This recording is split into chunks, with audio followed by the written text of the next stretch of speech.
যদি আপনি জীবনে বারবার আঘাত পেতে থাকেন তাহলে নিজেকে দোষী ভাববেন না, শুধু মনে রাখবেন যে গাছের ফল যত বেশি মিষ্টি সেই গাছে সবাই বেশি পাথর ছোড়ে।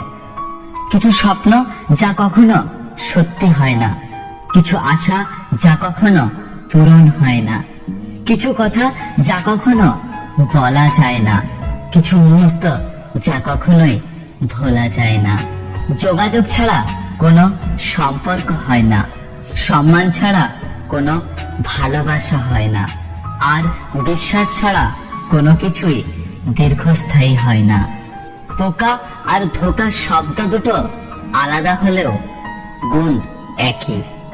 একটি ফসল নষ্ট করে, অন্যটি মানুষের জীবন। পাতা ঝরার আগে পাতার রং বদলে যায়, আর মানুষ বদলানোর আগে কথা বলার ধরন বদলে যায়। ভালো থাকুক তারা ভালোবাসা নামে অভিনয় করে যারা। জীবনে সব ঝড় আপনার ক্ষতি করতে আসে না, কিছু কিছু ঝড় আসে আপনার পথ পরিষ্কার করে দেওয়ার জন্য। আমাদের চোখটা তারাই খুলে দেয় যাদের ওপর আমরা অন্ধের মতো বিশ্বাস করি। জীবনটা কেন এমন?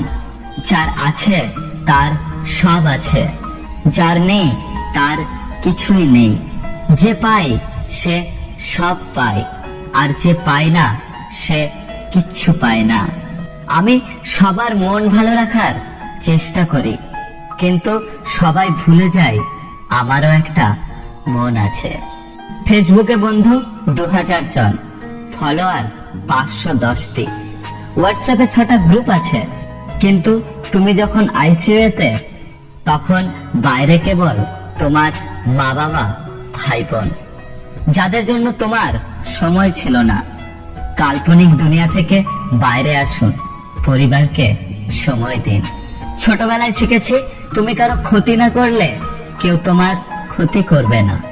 বাস্তবে যা শিখেছি তুমি যার ভালো চাইবে সেই সবার আগে তোমার ক্ষতি করবে। তুমি যাকে ভালোবাসো তাকে নয়, তোমাকে যে ভালোবাসে তাকে তুমি ভালোবাসো। দেখবে তোমার জীবনে ভালোবাসার অভাব হবে না। আমি হেরেছি কিন্তু আবার উঠে দাঁড়িয়েছি। শুধু পাওয়া না পাওয়া আটকে থাকেনি, প্রতিনিয়ত ঠকে ঠকে জীবনের মানে বুঝেছি। সাইকোলজি বলে আপনি যতই রেগে যান না কেন, আপনি শেষ পর্যন্ত তাকে ক্ষমা করে দেন যাকে আপনি ভালোবাসেন। যদি ভিডিওটি ভালো লাগে ভিডিওটিতে একটু লাইক করবেন, কমেন্ট করে জানাবেন আপনার মতামত। যদি আপনি আমাদের ইউটিউব চ্যানেলটি এখনো সাবস্ক্রাইব না করে থাকেন তাহলে চ্যানেলটি সাবস্ক্রাইব করে পাশে আসা বেল আইকনটি প্রেস করে রাখবেন। দেখা হচ্ছে পরের ভিডিওতে, ততক্ষণ সুস্থ থাকবেন।